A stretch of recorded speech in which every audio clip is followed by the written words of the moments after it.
അർജുൻ എന്ന് പറയുന്ന ഇതര സഹോദര സമുദായത്തിൽപ്പെട്ട ഒരു മനുഷ്യൻ, ചെറുപ്പക്കാരൻ, അവന് വേണ്ടി കണ്ണിലെണ്ണ ഒഴിച്ച് കാത്തിരുന്ന മനാഫ് എന്ന ചെറുപ്പക്കാരൻ, ആ ചെറുപ്പക്കാരൻ ഇന്ന് പ്രതിയായി. അവന്റെ വരുമാന മാർഗത്തിന് വേണ്ടി പ്രവർത്തിച്ചതായി എന്ന് പറയപ്പെടുന്നു. ആര്? അർജുന്റെ മാതാപിതാക്കൾ, അർജുന്റെ കുടുംബാദികൾ.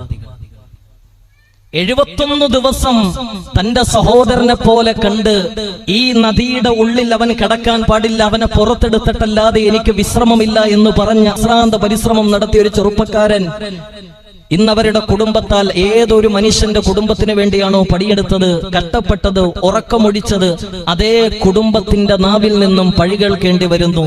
മനുഷ്യൻ നന്ദികേട് കാണിക്കുന്നുള്ളൂ. ഇന്നൽ ഇൻസാന ലിറബ്ബിഹി ലകനൂദ്. അദ്ദേഹം കരഞ്ഞുകൊണ്ടാണ് എന്നോട് പറയുന്നത്, എത്രയോ മോശപ്പെട്ട ഒരു പ്രവണത. 71 ദിവസം കണ്ണിലെണ്ണയൊഴിച്ച് കാത്തിരുന്നിട്ട് അവസാനം പ്രതിയാകുന്ന ഒരു കാര്യം, പ്രതിയാകുന്ന